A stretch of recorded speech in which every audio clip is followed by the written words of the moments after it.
Salut à tous, bienvenue pour ce nouveau numéro d'Avenir 9 qui est 2019. Aujourd'hui, nous allons retrouver Ad Libitum, que nous connaissons depuis 2014 dans cette émission, alors que la plupart d'entre vous les ont découverts l'année dernière dans la soirée du talent. Et nous avions déjà les 2005, car ça c'était en 2014. Nous allons revoir ce reportage sous quelques instants. Nous aurons également la démocratie au sommaire avec Cécile Canal, rien à voir avec le voyage. Cécile Canal qui nous propose 4 spectacles cette année en rapport avec la démocratie. Et nous finirons cette émission avec La couleur des émotions, interprétée par Henri Folk, l'adaptation de ce célèbre livre pour enfants. Toujours avec cette ambiance de ouf qui règne dans le off. Parade, je vous propose de redécouvrir les 3 percussionnistes que Incroyable Talent a découvert l'année dernière. Nous étions en 2014, l'un des seuls à faire connaître. C'était déjà dans le film de l'off, au visage de Nicolas, Patrick et Arnaud.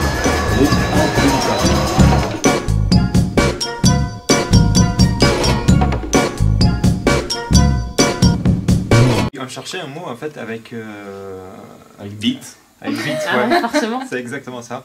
À l'anglaise. Hein. Ouais. Oui, le rythme. Oui, oui, bien sûr. La pulsation. Voilà.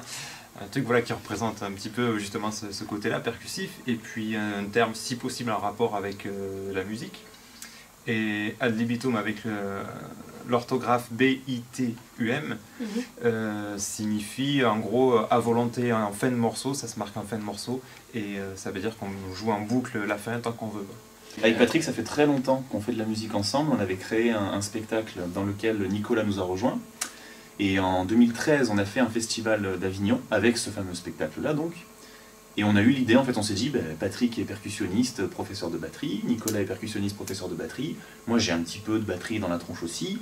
On s'est dit, pourquoi on va pas monter ça, ça collait bien en fait à cet esprit du festival d'Avignon.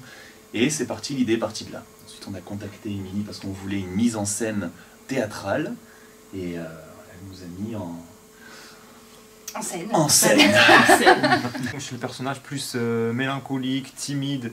Très stressé. Très stressé aussi, voilà, ouais. Très renfermé, voilà, un petit peu isolé tout le temps. Et bon, c'est pas à ce point dans la vie, mais c'est un petit peu ça quand même. C'est un petit peu ça quand même.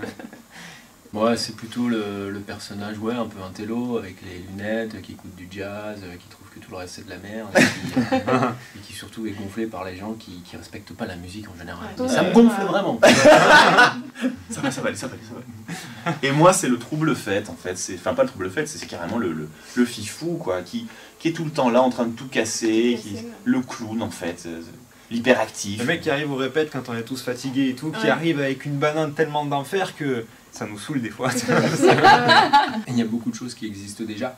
Et du coup, nous, quand on a voulu monter ce truc-là, on a eu forcément des influences. Mais du coup, il fallait pas faire la même chose. Donc, comme tu disais, il y a le Blue Man Group, il y a les Fizz Monkey, machin, qui font les fous. Et du coup, nous, la particularité qu'on avait et auquel on tient, c'est le côté mélodique. Parce que du coup, on a repris des morceaux de musique classique qu'on réarrange à notre sauce. Et on a vachement accentué là-dessus. Tu vois le côté un peu jazzeux. Ouais, je vois. Voilà, il ressort. Exactement. Tu vois, les arrangés. On met des petites 13e comme ça, histoire de. Voilà. Tous les parties très tom, très percus au sens propre, on va dire, c'est composition, que de la composition. Ouais, tout ce qui est contemporain en fait, ouais. Ouais. En classique, on n'a pas pris de contemporain, on a pris que vraiment des grands classiques que voilà, que tout le monde connaît, plus ou moins. On a essayé de choisir, surtout en fonction, de manière à ce que ce soit des airs que les gens puissent se rappeler un petit peu. Et surtout des morceaux qui nous font vibrer, nous, de base. Comme Fantaisie impromptue, par exemple, c'est un truc qui... Oui, c'est pas le plus connu. Voilà, c'est un truc qui est incroyable, quoi. C'est des morceaux qu'on a tous dans l'oreille, voilà, sans forcément savoir de qui c'est. Mais... Et qui fonctionnait très bien aussi au marimba.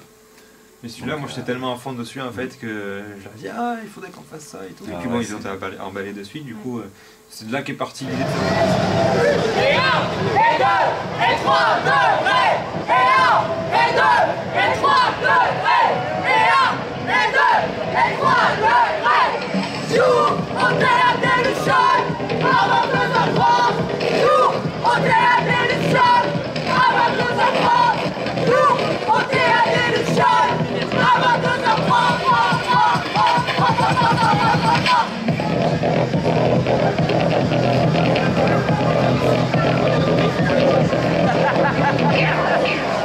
Crachons sushi, il faut sauver Willy. Crachons sushi, il faut sauver Willy. Un gros fuck à la planète, c'est un gros fuck dans ta tête. Tu fais chier avec ton blé, est-ce que ça change les billets?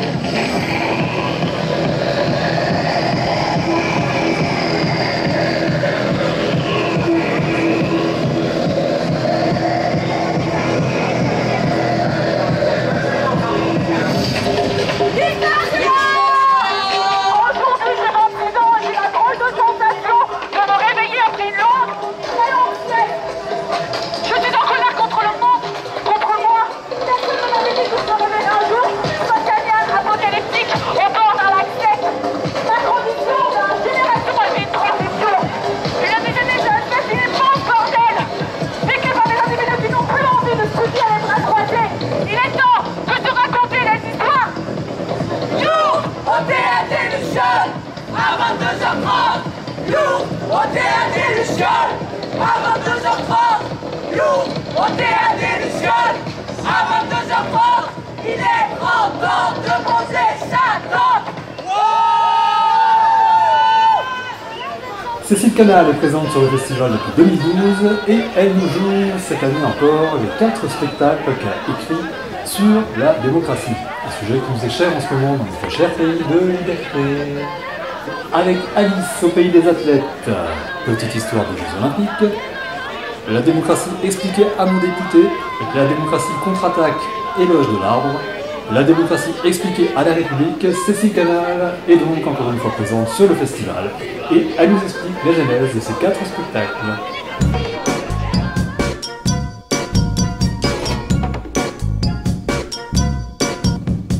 J'ai 4 spectacles d'une saga, d'une série qui s'appelle Alice l'accent explique, voilà, où c'est de l'éducation populaire, où c'est un clown qui a pour passe-temps favori d'apprendre les conférences par cœur.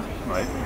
Donc, le premier spectacle, il s'appelait Le travail expliqué à mon chef. Celui-là, elle n'avait pas encore trouvé sa voie. Elle n'avait pas encore compris que le but dans sa vie, c'était d'apprendre les conférences par cœur. C'était sa véritable passion. Donc celui-là, c'est encore c'est une forme un peu... C'est comme un... Je sais pas ce que c'est. Moi, je l'appelle ça, c'est une surprise théâtrale. On ne sait pas trop ce qu'il y a dedans. Les gens se disent, mais qu'est-ce que c'est? C'est pas un one man. Voilà, c'est un ovni. Voilà, un OTNI, objet théâtral non identifié. Voilà. Et voilà, donc ça c'est le travail expliqué à mon chef qui date de 2010 et qui est une réflexion sur, juste un questionnement sur le revenu à vie, salaire à vie, revenu de base, il ne faut pas mélanger, hein, parce qu'il y a des conflits là-dessus, les gens ne sont pas tous d'accord. Voilà, mais là on n'en est pas à discuter s'il vaut mieux un salaire à vie ou un revenu de base, mais là on est vraiment à juste poser la question aux gens, mais si votre salaire revenu n'était pas lié à votre travail, qu'est-ce que vous feriez de votre vie? Voilà. Donc c'est ça la question qui est... Alors il y a plein de chemins pour y arriver, donc ça c'est le premier spectacle, c'est le travail expliqué à mon chef. Après celui-là, il y a la démocratie expliquée à mon député. Oui, ah oui, parce que oui, mon personnage, mon clown, Alice l'accent, est fonctionnaire. Et pas n'importe où. Elle est fonctionnaire au ministère de l'Intérieur. Donc de suite, ça interroge de suite le rapport au pouvoir, à la hiérarchie, à l'ordre, aux ordres qu'on reçoit, qu'on doit, voilà. Donc c'est vrai que quand on parle démocratie, pouvoir, de suite on se met à questionner la démocratie. Donc après ce spectacle-là, voilà, c'est là qu'elle commence vraiment à apprendre les conférences par cœur. Voilà, donc cette première conférence, c'est une conférence d'Étienne Chouard, qui est le tirage au sort comme bombe politiquement durable contre l'oligarchie. Donc c'est une retranscription et une adaptation clownesque, tout en restant très sérieuse bien sûr. C'est une manière ludique d'aborder cette question, grâce au travail d'Étienne, qui est un merveilleux passeur, moi je trouve. Donc c'est pour ça, quand j'ai vu cette conférence, je me suis dit, mais c'est génial, hein, qu'est-ce que je vais pouvoir en faire? Et donc c'est à partir de ce moment-là que Alice a commencé à prendre les conférences des autres. Et voilà, donc il y a la démocratie expliquée à mon député. Ensuite, après, quand on pose la question de la démocratie, de ce qu'est une vraie démocratie, on pose aussi la question de la dette publique, de qui crée l'argent, qu'est-ce que la monnaie, qu'est-ce que l'argent, voilà. Donc après, il y a la dette expliquée à mon banquier, où on s'interroge sur les b.a.-ba de la création monétaire et l'origine de la crise, du moins de la crise et de la dette publique. Ouais. Voilà, et aussi les différentes solutions qu'on a trouvées dans l'histoire pour sortir de la crise de l'endettement. Donc là, je me suis appuyée sur toujours des conférences d'Étienne Chouard, et puis là, j'ai piqué des trucs à Fakir, qu'on leur coupe la dette. Voilà, j'avais vu cette petite vidéo de François Ruffin sur qu'on leur coupe la dette. Donc à l'époque, j'avais demandé l'autorisation de piquer un petit bout pour l'adapter au théâtre. Voilà, et puis bon, il y a aussi et le 4e spectacle, c'est celui qui a été créé l'an dernier, qui est un approfondissement de la démocratie expliquée à mon député, parce que suite à ce spectacle, les gens avaient toujours, et au tirage au sort, l'utilisation du tirage au sort en politique, les gens venaient toujours me poser encore des questions, il y avait toujours des objections, même si j'essaye du moins si Alice, Alexandre essaye de répondre au maximum aux objections qui peuvent être posées, il y avait toujours des questions qui revenaient, c'est-à-dire que j'étais pas assez loin dans la réponse aux objections. Donc on continue l'exploration de la démocratie athénienne, on continue, on argumente. Et là, quand même, c'est important ça aussi, on va plus loin dans le travail, c'est-à-dire qu'il faut réécrire notre constitution. Donc elle a décidé sur ce coup-là d'apprendre, du moins de s'entraîner à réécrire la constitution. On ne sait jamais, si jamais demain elle est tirée au sort pour aller écrire la prochaine, il vaut mieux qu'elle soit prête. Voilà, donc là aussi, c'est une adaptation d'un atelier constituant d'Étienne Chouard. Et j'ai demandé à Sophie Klimis, qui est une philosophe belge. J'avais vu une super conférence sur Athènes et la démocratie, et j'avais trouvé cette approche, voilà, bon, il y en a plein des conférences, hein, ça devient sur Athènes, la démocratie, le pouvoir, tout ça, il y en a plein, mais moi j'avais trouvé cette conférence bien, et je me suis dit tu vas te servir de ce matériau-là pour justement aller explorer un peu plus en avant la démocratie athénienne. Voilà. Je crois que j'ai oublié personne dans la saga. Il y en a 4, ouais, on en est là. Pour revenir à cette saga, toi en fait tu t'es inspiré de ce que faisait en fait une conférence gesticulée Aurélien Lepage. Franck Lepage. Franck Lepage, oui, voilà, c'est-à-dire que, ben oui, c'est quand même, voilà. Alors moi, c'est pas des conférences gesticulées, hein, proprement parlé, mais c'est vrai que c'est surtout à partir de la dette, où il y a vraiment cette histoire de métaphore qui est filée, c'est-à-dire le 3e spectacle, donc il y a le travail, la démocratie, hein, où là c'est pas vraiment là c'est plus une conférence théâtralisée. Et bon, bien sûr, je connaissais le travail de Franck Lepage, hein, mais c'est vrai qu'on commence à sentir, il y a cette histoire de filer la métaphore, c'est-à-dire qu'on est sur 2-3 sujets en même temps, et on avance c'est-à-dire que les 2 sujets s'appuient l'un sur l'autre. Et voilà, donc c'est pas ma conférence gesticulée, c'est un peu la conférence gesticulée d'Alice Laxant sur son rapport à la mémoire, hein, aussi. C'est surtout dans la dette qu'on aborde ça, c'est-à-dire que l'histoire de la dette, c'est aussi l'histoire de la mémoire. Hein, voilà, donc elle réinterroge ça, il y a tout le rapport au par cœur, au cerveau, ça s'appelle La dette expliquée à mon banquier ou Éloge du par cœur, où il y a toute cette réflexion de pourquoi j'apprends par cœur et qu'est-ce qui se passe dans mon cerveau. Et bon, elle n'y répond pas, hein. Elle va dire... ne se permettrait pas d'y répondre, mais il y a aussi ce côté ludique qui en fait permet de capter l'attention du public, beaucoup sur des sujets quand même assez pointus et qui peuvent paraître complexes, de manière un peu aérée. C'est-à-dire que si on parle de quelque chose et qu'après on parle d'autre chose, ben ça, voilà, et c'est génial.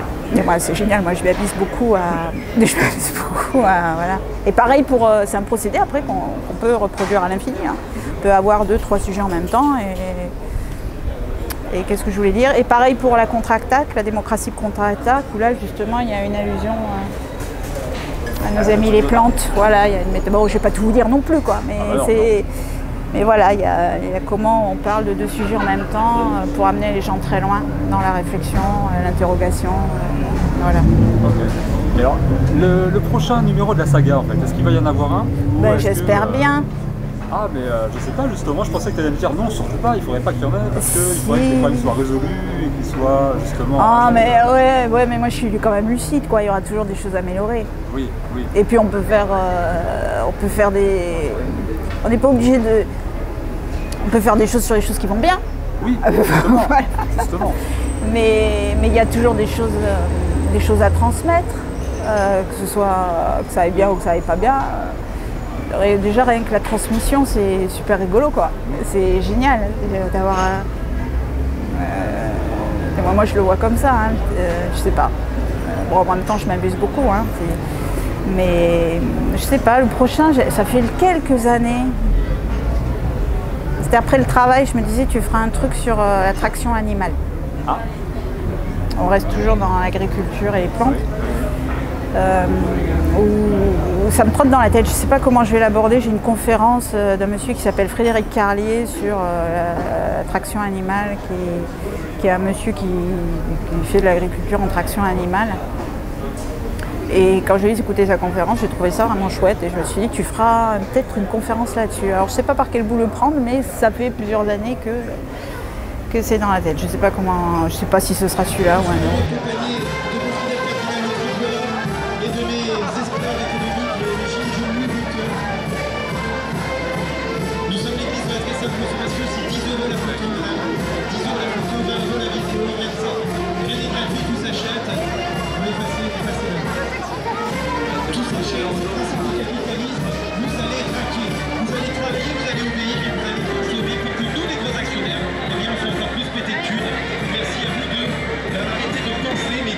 C'est les soldes, lâchez-vous, endettez-vous, surendettez-vous et faites en sorte que l'économie fonctionne. Car qu'est-ce qui compte, madame? Ça n'est pas la santé des gens, c'est la santé économique du pays, vous le savez tous.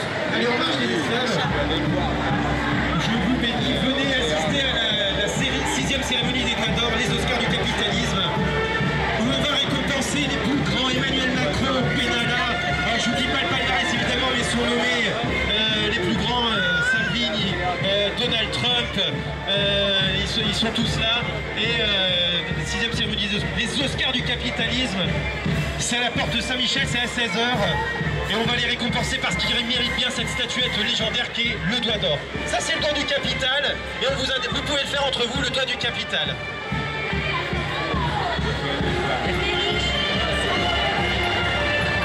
C'est 1 € le tract, rien n'est gratuit, 1 € le tract. 1 € le tract. 1 € le tract. C'est pas cher, c'est que dalle, c'est rien pour vous. Ouais. Alors jusqu'à dimanche, la cérémonie des Doigts d'Or, si vous appelez et que vous donnez le nom de code Balkany, pour les femmes c'est Isabelle Balkany, pour monsieur c'est Patrick Balkany, eh bien c'est une place plein tarif OHT, une place offerte jusque dimanche, d'accord? Vous appelez à porte théâtre de la Porte Saint-Michel, nom de code Patrick et Isabelle Balkany. Voilà.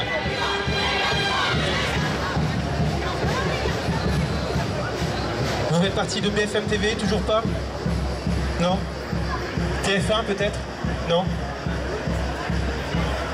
M6? TF6? Énergie 12? Non? Bah dégagez alors. Allez, allez. Et moi je veux pas de ça alors. Les particuliers qui... Vive l'argent, vive le pognon, vive la concurrence, vive le profit, vive le capitalisme.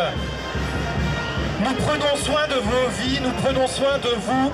Merci de nous faire confiance grâce à la démocratie qui nous permet bien de... Merci de voter avec cette si belle démocratie qui nous permet de faire des lois bien justes. Enfin, juste pour nous les riches évidemment, mais juste pour vous également. Quand même, on vous permet de travailler bientôt de 7 à 77 ans et peut-être plus tard. On va essayer de repousser les retraites évidemment.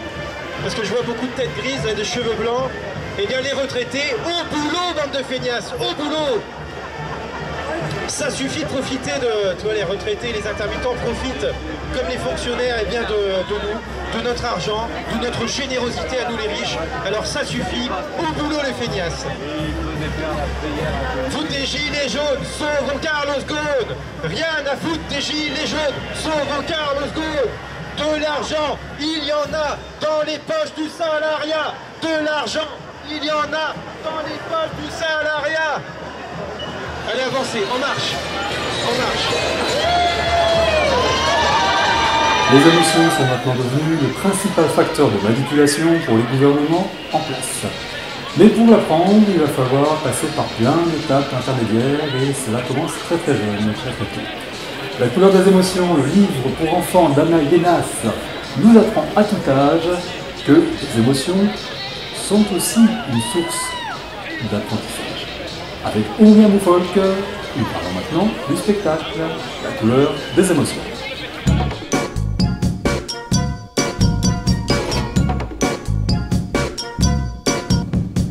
Alors Oumria, qu'est-ce qui t'a poussé en fait à vouloir adapter ce petit ouvrage en fait, pour enfants? Alors moi j'étais en recherche d'un livre sur la couleur et les émotions, et en fait le départ de cette envie c'était un exercice que j'avais fait dans une école de théâtre, l'école Jacques Lecoq, en 2000, donc il y a quand même pas mal de temps, et on avait fait un travail sur les couleurs et le mouvement. L'intervenante, c'était la fille de Jacques Lecoq, Pascal Lecoq, avait nous donné, on est dans l'espace, et nous donnait la couleur, voilà, violet, et puis on bougeait sur, et du coup ça faisait ressentir des choses, des émotions, et j'avais gardé ça en tête, et je m'étais dit, j'ai envie de faire un spectacle jeune public, et voilà, et avec cette thématique, la couleur et les émotions. Et j'ai cherché pas mal de livres, il y a quand même pas mal de livres là-dessus.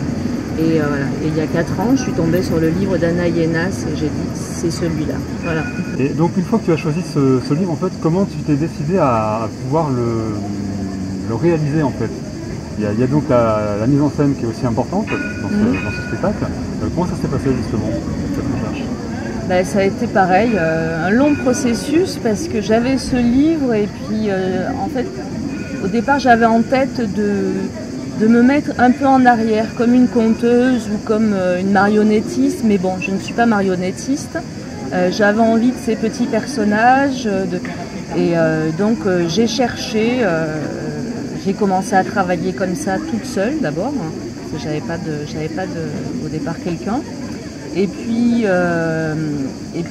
voilà, j'ai demandé autour de moi des copains, voilà, qui étaient dans le spectacle et une copine est venue, qui est comédienne chanteuse, l'été dernier, m'a dit toi qui as fait du clown, pourquoi tu le fais pas en clown? J'ai dit ah bah oui c'est vrai, j'avais pas pensé du tout à ça, pourquoi pas. J'avais mis ça de côté. Une autre copine cet été-là vient et me dit tu sais avec ces panneaux, parce que je savais pas comment traduire l'idée du livre, elle m'a dit tu connais le Kamishibai? J'ai dit non, je crois pas. Elle me dit voilà, c'est un petit théâtre japonais ambulant, tu devrais regarder. Donc j'ai regardé et je me suis dit ah oui, c'est dans cette direction qu'il faut aller. Et après bah, j'ai trouvé quelqu'un qui s'appelle Aline Johnston, qui a bien voulu me mettre en scène, et elle aussi a fait beaucoup de clown. Et quand on a démarré, voilà, l'idée du clown était de côté, mais je lui en ai pas parlé.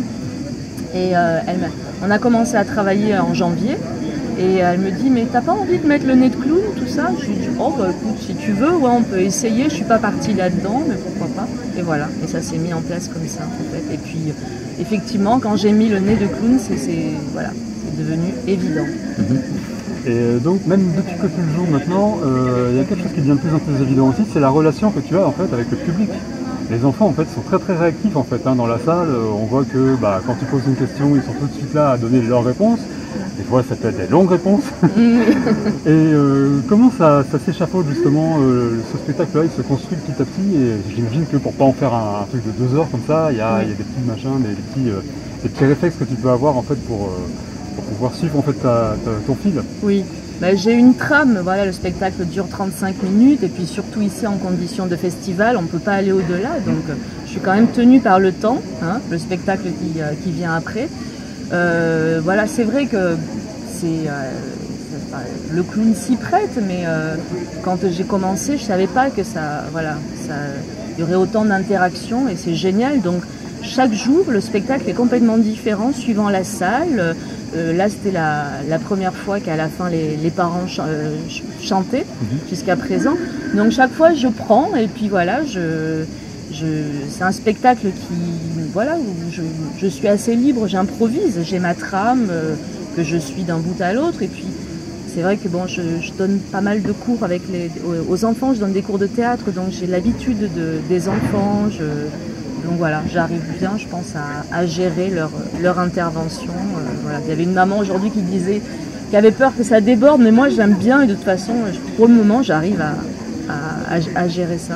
Tu arrives à choper vraiment ce qui se dit en fait, même au bout de la salle en fait, il y a une petite fille qui commence à dire ah non non non. Toi tu arrives toujours à jouer avec et puis c'est très très interactif en fait, par rapport à ça aussi. Ouais. Oui, non mais j'ai besoin d'eux en fait. Hein. Oui, oui. Oui. Ils font vivre le spectacle autant que moi, donc c'est génial. Et donc ce spectacle il a une vie non seulement au théâtre mais aussi alors donc tu peux jouer aussi dans des médiathèques, dans des classes, dans des crèches, pourquoi pas aussi. Oui. Il y a tout un public en fait qui est concerné aussi par ce spectacle. Oui, bah, de toute façon c'était mon intention première, c'est qu'il aille aussi dans d'autres endroits, oui, les centres médico-sociaux, il y a des centres de loisirs qui sont venus, des crèches, et c'est vrai qu'ils ont envie d'accueillir le spectacle. Le décor n'est pas bien compliqué, donc voilà, je suis seule en scène, voilà, c'est assez facile à amener partout. Ok. Bon, on suivra donc ta route en fait sur toutes les salles de France en fait. Et est-ce que tu es déjà en écriture sur d'autres spectacles éventuellement ou est-ce que tu es pour l'instant sur ce spectacle particulièrement J'ai un autre projet, oui, de spectacle chanté et de texte autour de la mémoire.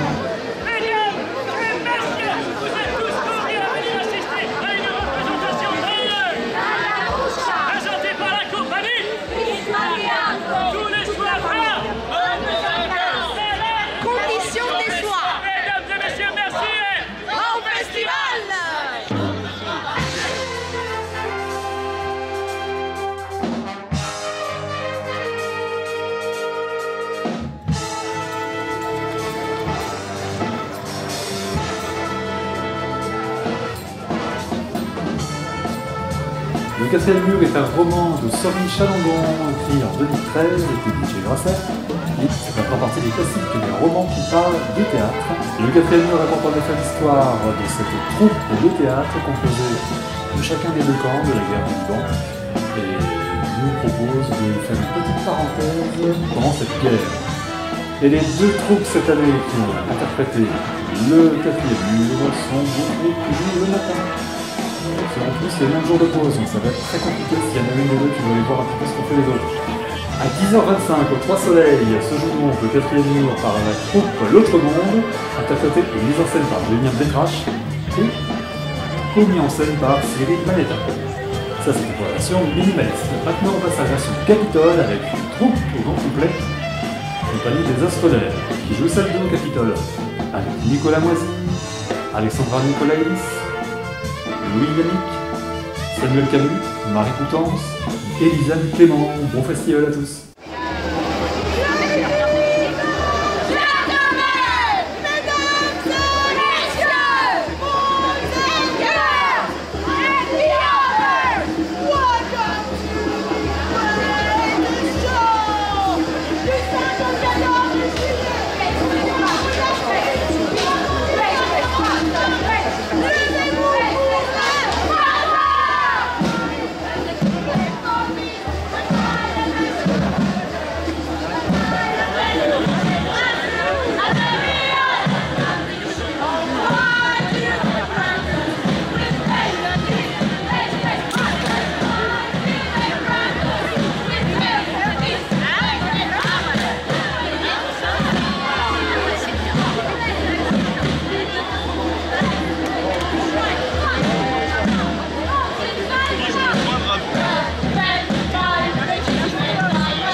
Voilà, on se retrouve demain pour un autre numéro de la Ligne de Vignoff, le festival du Basson Plein, et c'est comme ça jusqu'au 28 juillet.